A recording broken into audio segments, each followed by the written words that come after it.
Welcome to GRE. I'm your host, Keith Weinhold. Happy Financial Independence Day on American Independence Day. I answer some of your most burning listener questions today. Shifts in the mortgage market could now change your strategy. Does a cash-out refinance to a higher mortgage rate ever make sense or not?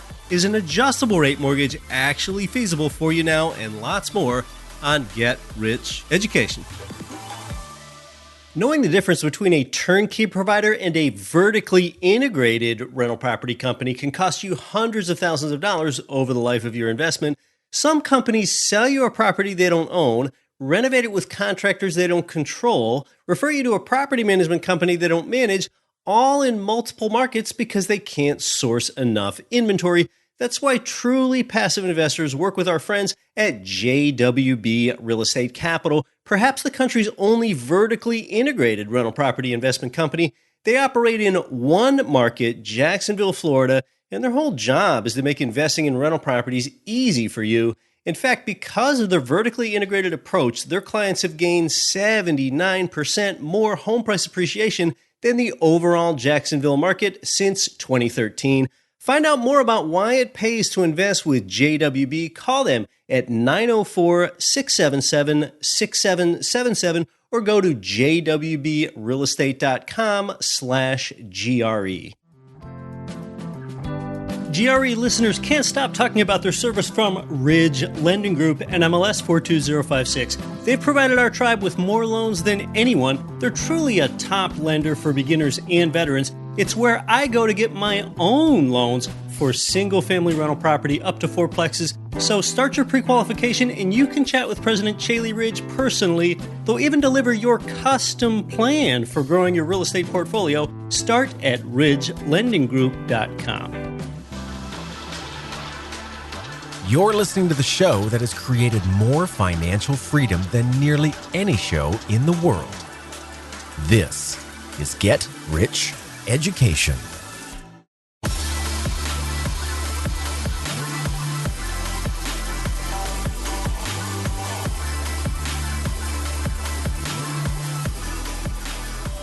Hey, welcome into GRE from San Luis Obispo, California to St. Louis, Missouri, and across 188 nations worldwide. You're back in that abundant place, and you've got to lead with an abundance mentality around here. How many places can you do that when the scarcity mentality is abundant and the abundance mentality is scarce? I'm Keith Weinhold. This is Get Rich Education. Yeah, though it's American Independence Day, is it your financial Independence Day? Or are you drawing closer to that day as you add income streams into your life?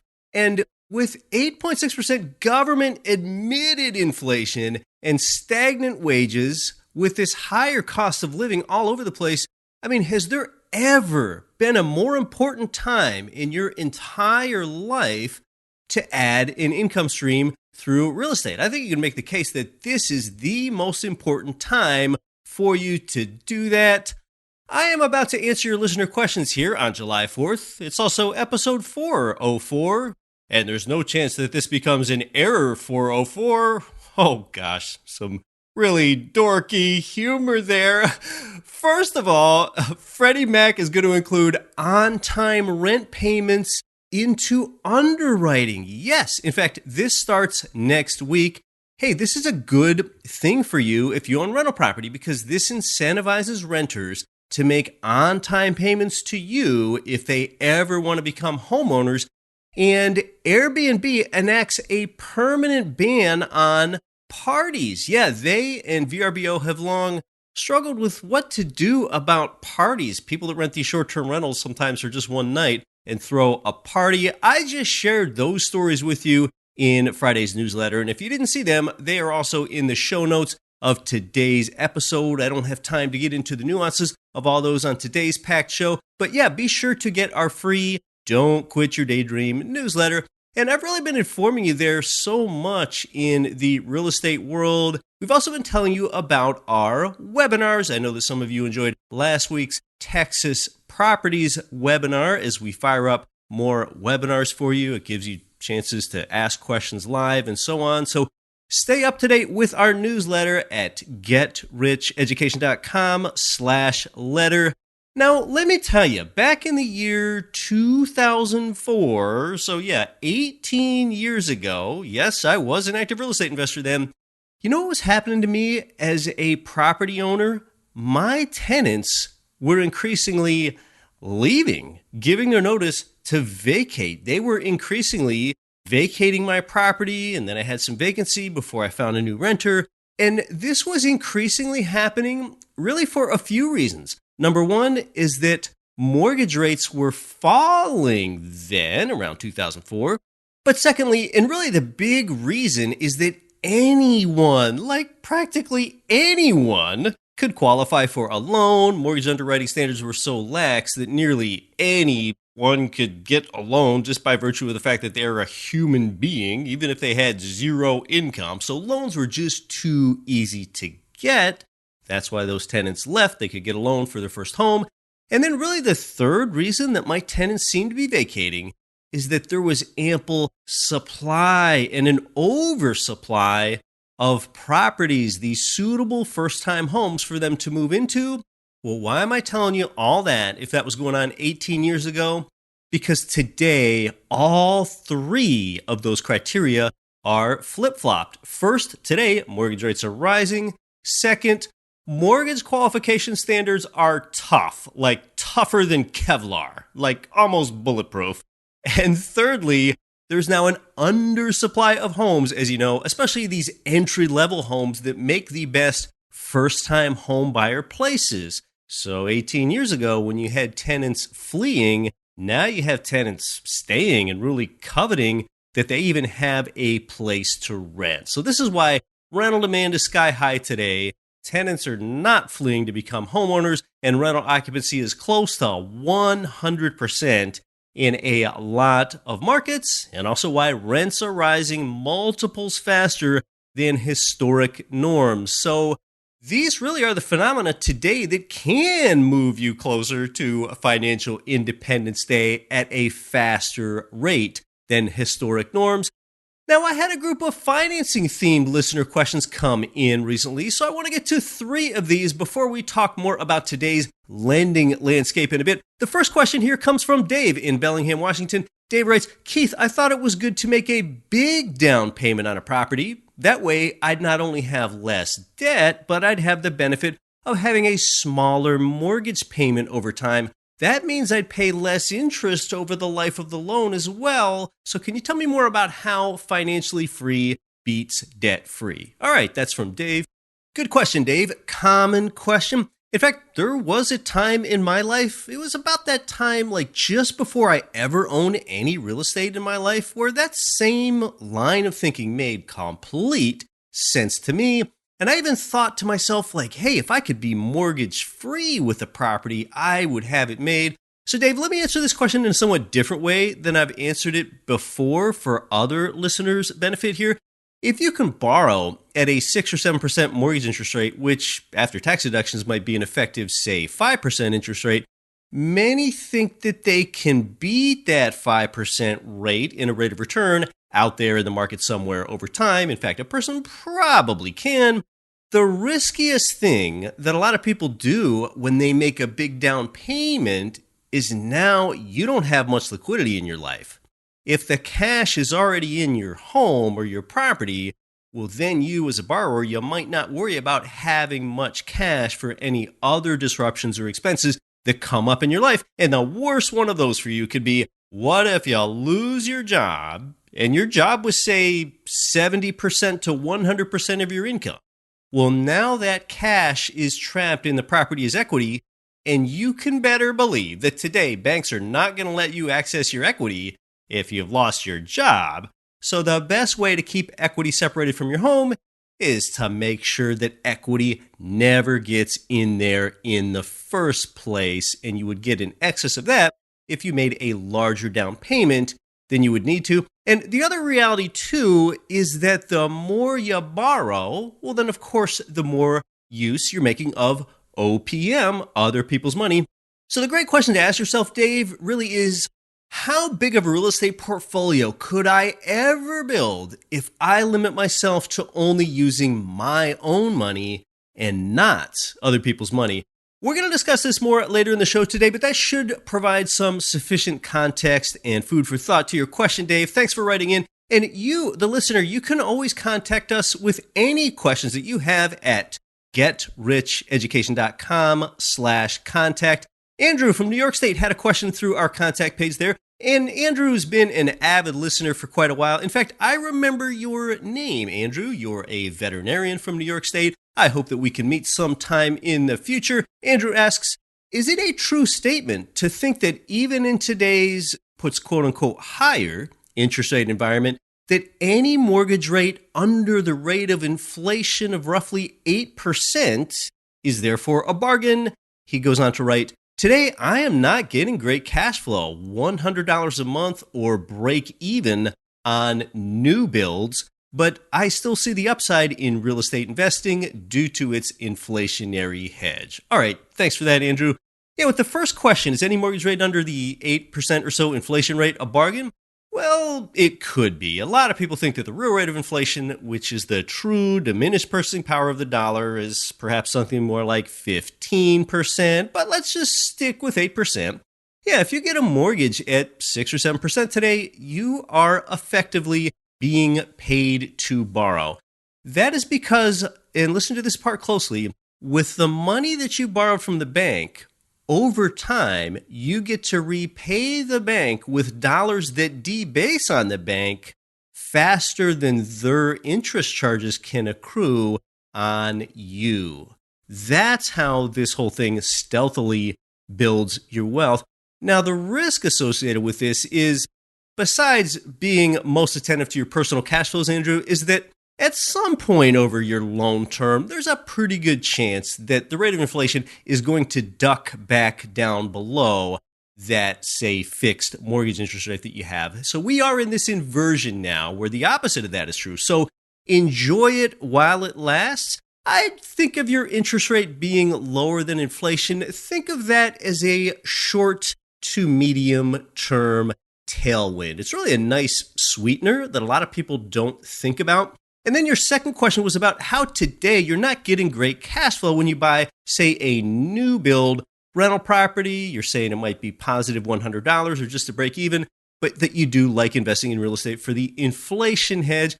Well, first, I think of real estate as more of an inflation profiting center than a mere inflation hedging vehicle. A hedge is more of a defensive position, but I do take your point, though. And then, yeah, a lower, only $100 positive cash flow or less on new builds, yeah, that is lower than what we've all been used to in recent years. And there's a chance that that is going to widen and you're going to get more cash flow as rents go up, but there's certainly no guarantee. Of course, I've always pointed out that that's one of just 5 ways that you're paid, but it is an important way. You do want your income to meet or exceed expenses because that's how you control the mortgage.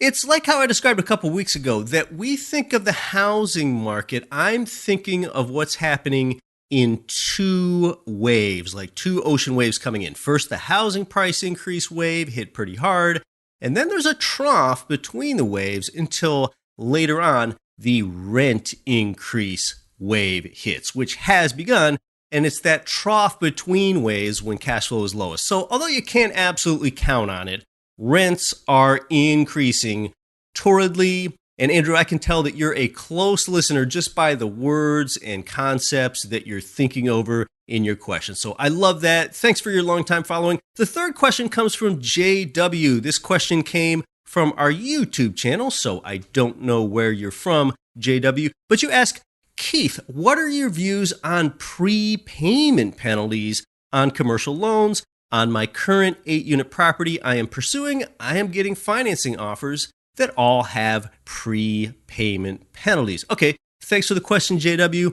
I think one reason that I really like your question here is because I myself have owned an 8-unit apartment building, just like you're pursuing, that had a 5-year prepayment penalty attached to the loan that I got on that building. So first of all, let me tell you what a prepayment penalty is. And first, it's funny. I have been at real estate investor meetups in the past, and some people that had never heard of prepayment penalties and they're discussed by the presenter at that investor meetup, Like those attendees seem incredulous that such a thing as a prepayment penalty even exists. So first of all, what a prepayment penalty is that is a fee that some lenders charge if you as a borrower pay off all of your mortgage or part of your mortgage early. If you have a prepayment penalty, though, you would have agreed to this at the time when you closed on the property. So that's what a prepayment penalty is. Now, in my experience, you don't often see these prepayment penalties. That's a long word. That's a mouthful. PPPs. Can we do that? We know it's not the Paycheck Protection Program. PPP here, okay? You don't often see PPPs on loans for 1 to 4 unit properties. So you don't commonly see those on residential loans. I commonly see them on 5+ unit apartment buildings and other commercial loan types. So the way that it often works is that the penalty that you have to pay is less severe as each of the 5 years transpires. It fades, it diminishes over time. For example, you'd have a higher PPP if you pay it off in 2 years, and you would have a lower penalty, therefore, if you would pay it off in 4 years. And then with a 5-year PPP, that means that your penalty completely disappears if you pay it off after 5 years. So therefore, PPP loans, they can obviously be a poor choice for you, JW. Say if you want to add value to a distressed apartment building and do a cash out refinance in, say, 2 years. It doesn't really work so well there. For long-term buy and hold strategies, though, yeah, like a 5-year PPP, that is often going to fit. So I've had 5-year PPPs on numerous occasions on my own apartment buildings, and I have never paid any penalty because I have only accepted those penalty conditions when I plan to hold for more than 5 years. And because the rate of return from home equity is always 0, I don't make extra principal payments. Now that you know about cases when you do and when you don't want these as part of your loan, and maybe you're wondering why banks have PPPs at all, lenders charge prepayment penalties to provide a borrower with a disincentive for paying off a loan ahead of time, and that is because it causes lenders to lose out on interest income. Lenders have to commit quite a bit of time up front to evaluate a borrower and underwrite the loan in the first place. They're trying to amortize some of those costs over time. So that's how PPPs work, and that's why they exist. Thanks for the question, JW. Yeah, stay up to date with our newsletter. You can sign up free at getricheducation.com/letter. With the newsletter, we also make sure that you get the 5-part video course where I'm your instructor. It's one short video on each of the 5 ways that real estate pays. So all 5 videos added up are about 1 hour in total. It's really concise. And what would it look like if I wrote a short letter about weekly, written by me, sent directly to you that supplemented the show you're listening to right now? And it's about real estate and personal finance trends and opportunities. It can help bring you closer to your financial independence day. So go ahead and get it. And my free video course comes with it, all in one place at getricheducation.com/letter. Let's talk more about how one gets to their financial independence day with smart leverage with our guest. Hey, my friend Damian Lupo informed me that checkbook IRAs have been made illegal by the U.S. tax court. If you have a checkbook IRA, your holdings are now disqualified with taxes and penalties up to 50%. But don't panic, Damian and the EQRP company can fix this. Those IRAs can be converted into EQRPs retroactive to last year, getting those tax deductions and reducing your taxable income. In this way, you can invest your 401k or IRA in real estate, Bitcoin, gold, and even your own business. So whether you're a full-time investor or retired or even a dentist with dozens of employees, if you're listening, you qualify, the EQRP works.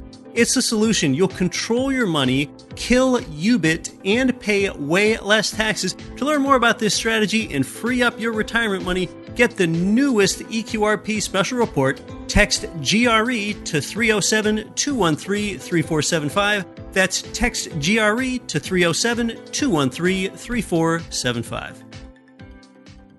For accredited investors, if you've ever wanted 10 to 12% passive income returns, Wagner Nolasco and his professional partners could have the right answer for you with real estate, one of the safest assets available on the planet. On a preferred return basis, you collect your money before anyone else does. I encourage you, go ahead, learn more about their opportunities at I'mAccredited.com or text 305-684-2222 for your free investment guide. This is Rent to Retirement's Zach Leemaster. Listen to Get Rich Education with Keith Kleinhold and don't quit your daydream.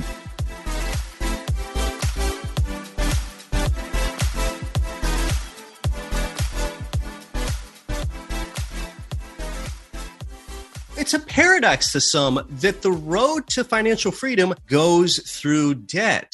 Debt means leverage, and leverage, that means the ability to control enough properties over time for you to have financial freedom while your entire debt payment, mortgage principal, and interest and everything else is all outsourced to tenants. So therefore, I'd like to welcome in the president of the mortgage company where I get my own loans personally. They've helped more families realize their dreams of financial freedom than any other mortgage lender in the entire nation. And they lend specifically for investment property in almost every U.S. state. They've now funded over 45,000 properties. And the thing I like about them is they are real estate investors themselves. She is. I am. And what they do is they really get in there and they structure both your current and your subsequent loans for you, this kind of strategic planning over time. So I'd like to welcome back to GRE Ridge Lending Group President, Caeli Ridge.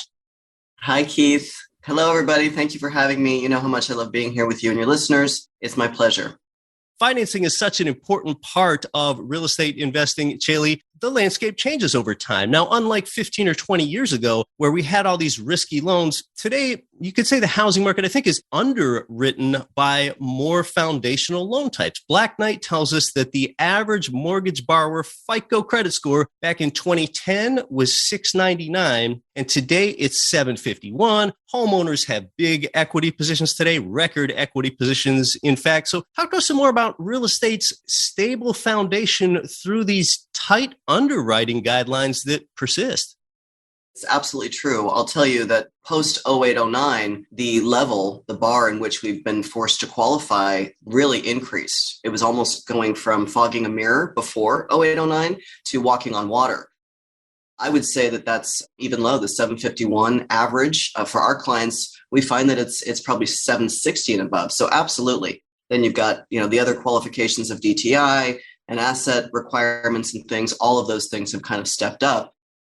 I think that for those reasons, certainly we do have more stable platform in which lending is being secured by.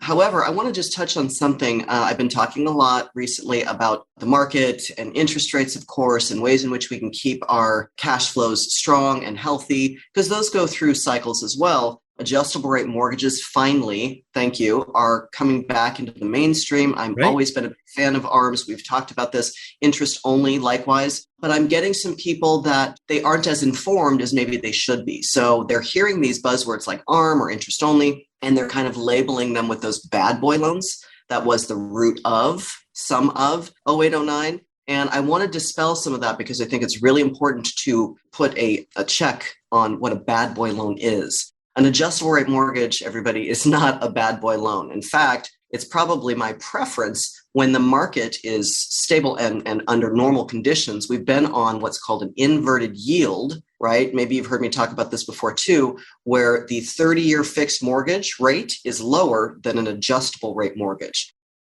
So over the last 10 plus years, there's been no incentive to consider the ARM. Why would you take an adjustable that's a higher rate than a fixed? You wouldn't do that. Well, as the feds have been rising rates and we've been seeing the rates go up aggressively, maybe even violently in some cases, the ARMs are starting to become more mainstream. So I'm super excited about that. I can talk more about ARMs too. The bad boy loans, though, are the loans that they were giving people, and we didn't subscribe to any of this. You were giving an investor 100% leverage, 100% LTV, zero down payment, stated income, no assets. They had NAGAM loans. They were giving people money that 105% LTVs.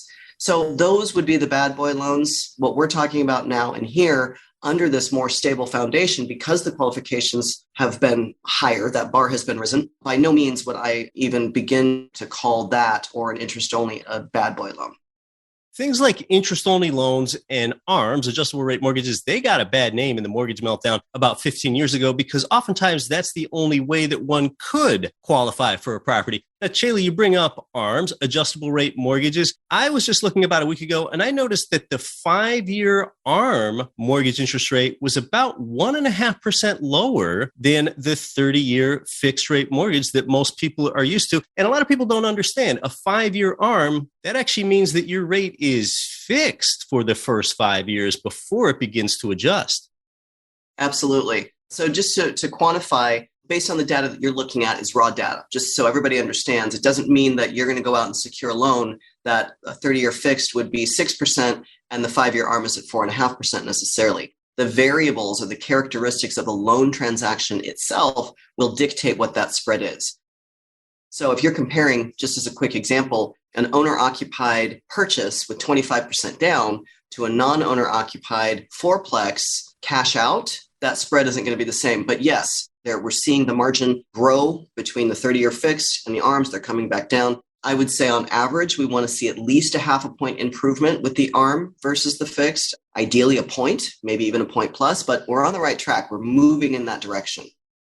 A lot of people with this record equity that I touched on earlier have that static equity that they may want to access because, as I'm fond of saying, the return from home equity is always zero. However, if you do borrow against that property with a cash out refinance, of course, you do have to pay an interest rate, and then it's your job to go meet or beat or exceed that interest rate that you're paying borrowing the money out of your property in order to create that arbitrage. Why don't you talk to us more about what one can do today with this glut of equity that Americans have?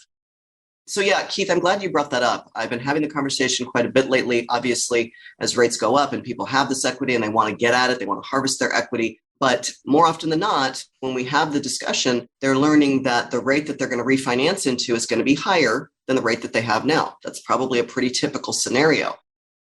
I'm really encouraging people to take the psychology out of it, right? They get fixated on that number and they're not looking at it holistically. And it's very, very important that they do the math.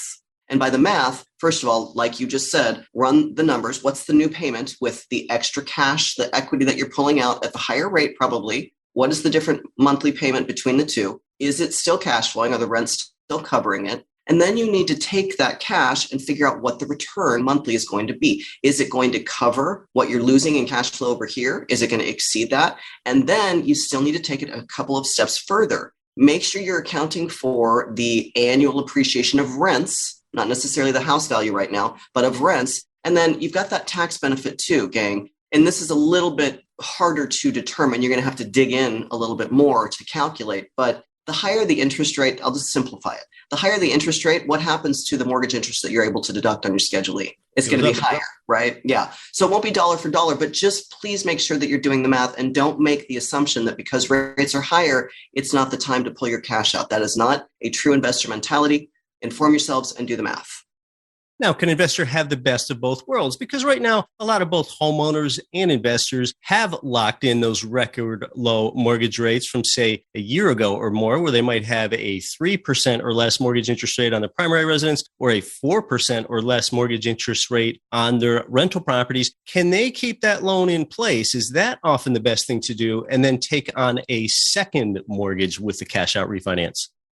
I think, again, let's do the math. I'm not trying to imply that the refinance is a foregone conclusion. Maybe the rate that you have now, it doesn't make sense to do that full cash out refinance. Maybe we do look at a second lien. And yes, I like a HELOC, a second lien HELOC by all means. The other thing to look at, maybe a first lien HELOC all in one, even if the interest rate that you secured a year or whatever ago was very, very low. Maybe we consider that. Let's do the math.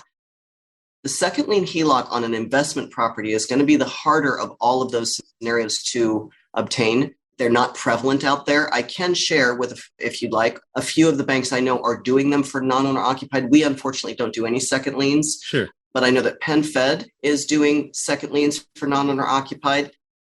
The CLTV, combined loan to value, right? It's not the LTV, but the combined loan to value, CLTV, is going to be on the lower end. I want to say maybe 65%. I remember hearing somebody tell me that you can't have more than 6 finance properties. So, well, they are doing it. The confines in which you can get approved are going to be a little bit tighter. Bank of the West is another one. You're going to have to start dialing for dollars, guys. If you want a second lien, there are probably a few others out there, but you got to go digging for them. Not driving for dollars, but dialing for dollars.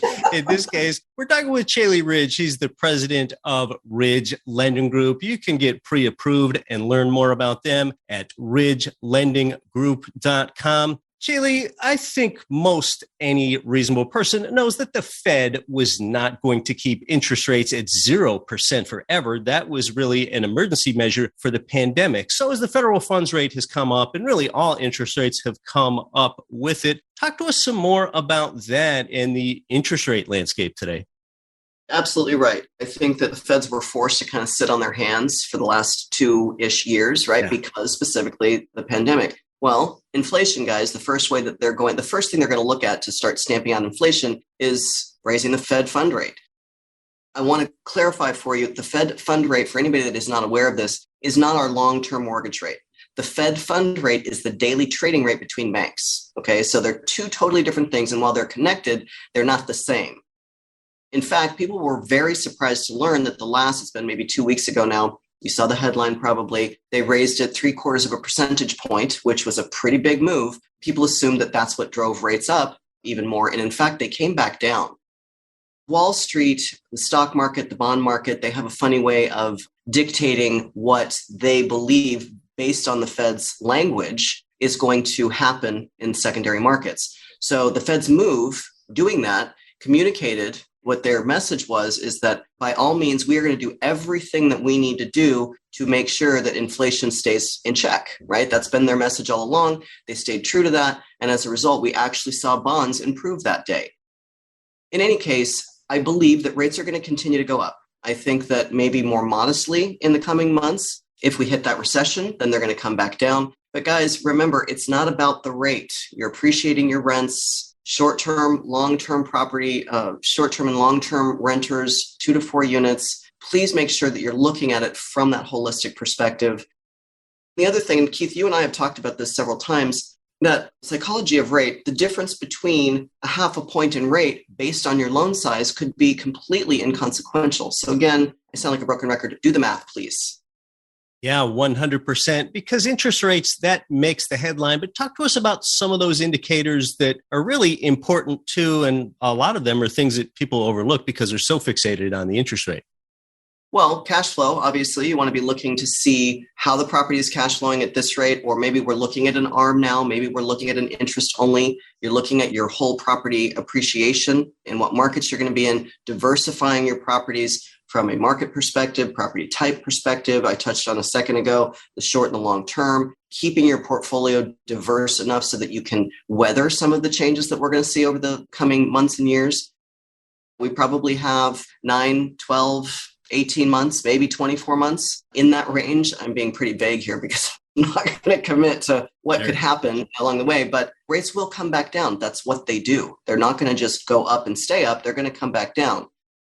Just be prepared for this next wave, which actually takes me to another thought that I've been talking a lot about, the equity and harvesting what you have access to in your capital. If you just have a bunch of cash in the bank, okay, fine. Keith and I agree that leaving untapped equity there in its place and untouched is probably not sound, but whatever the case is, get at your cash, get at your equity, be ready, because I promise you the seller's market that we've lived in for the last couple of years is going to turn. I can already start feeling it. You're not going to have 20 buyers making bids on one property that you're going to get bid out on. You're going to be able to negotiate price a little bit more, negotiate seller paid closing costs a little bit more. So I would say that in that regard, be ready, because it's here, it's happening. So get your ducks in a row.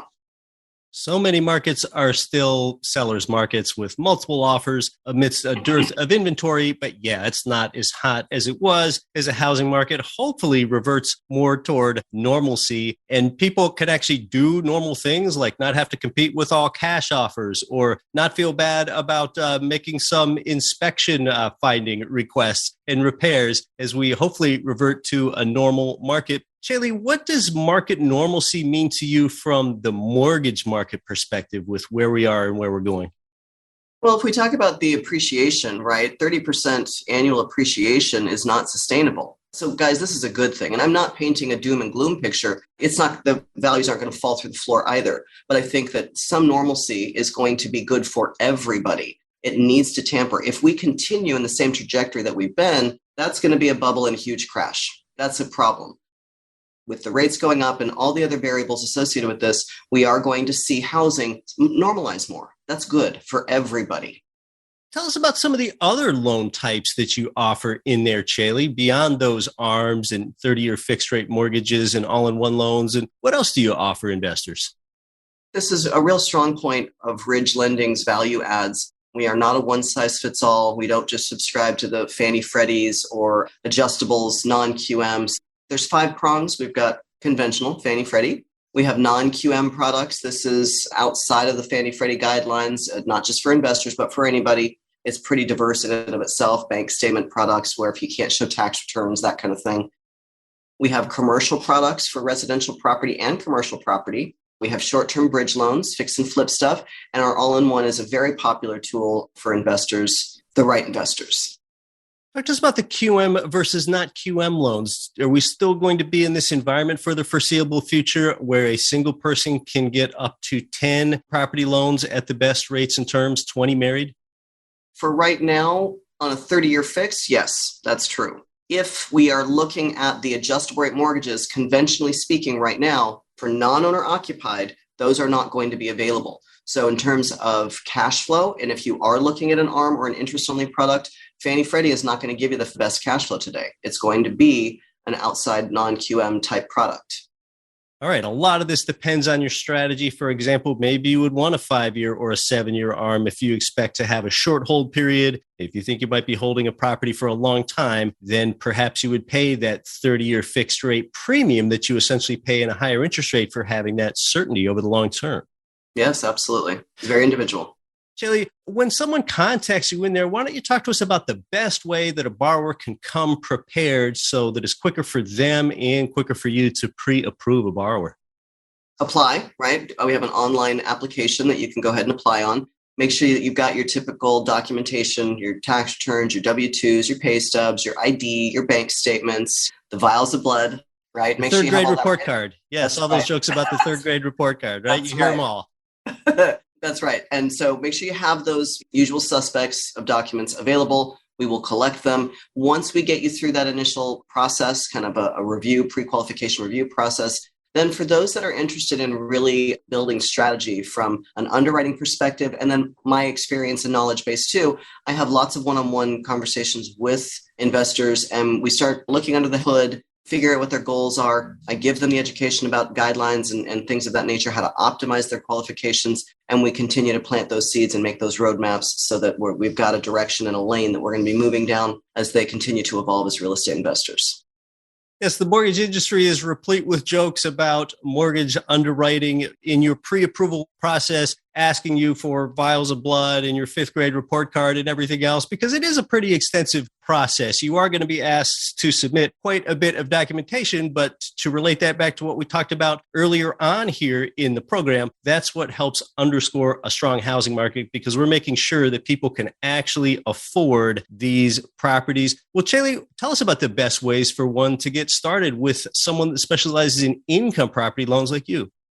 You just want to get in touch with us, get an application underway, and we'll start collecting those documents. There's a few ways you can reach us, team. You can reach us on our website, which also has the link to apply if you're ready to just go for it. ridgelendinggroup.com. info@ridgelendinggroup.com is an email address you can reach us, and then toll free at 855-74-RIDGE, 855-747-4343. We're on standby.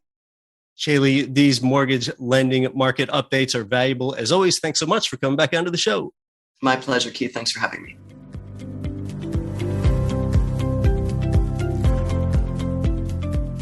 Oh yeah, concise, updated intel from Caeli as always.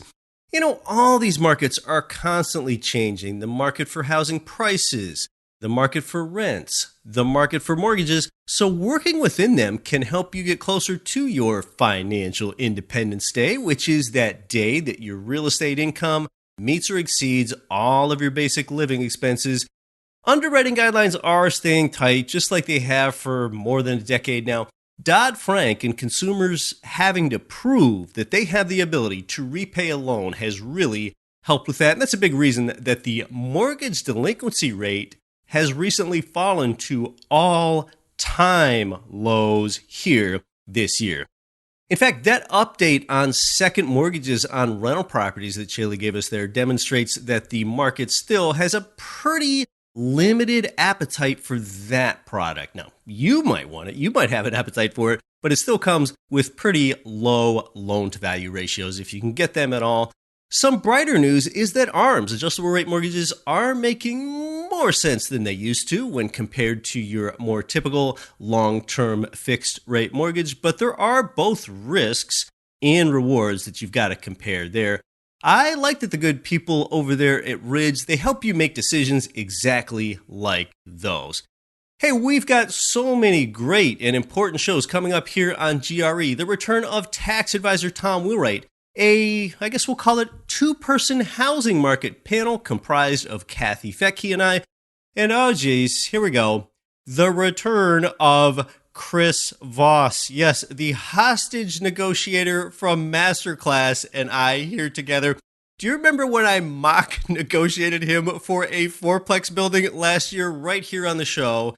And of course I lost because I'm debating basically the world's top negotiator, most likely. So, well, here we go. Yeah, Chris Voss is returning here to discuss how to negotiate in a housing market when the odds are against you. And what do you think? Should I mock negotiate against Chris again? I don't know. It's awfully entertaining for you, so you probably want me to do it, but I don't know how many losses I can take publicly like that. Big thanks to Caeli Ridge today. It is exactly where I go for my own income property loans, and you can too. I'm happy to share that with you at ridgelendinggroup.com. Until next week, I'm your host, Keith Weinhold. Happy Financial Independence Day. Though you might quit your day job, don't quit your daydream. Nothing on this show should be considered specific, personal, or professional advice. Please consult an appropriate tax, legal, real estate, financial, or business professional for individualized advice. Opinions of guests are their own. Information is not guaranteed. All investment strategies have the potential for profit or loss. The host is operating on behalf of Get Rich Education, LLC exclusively.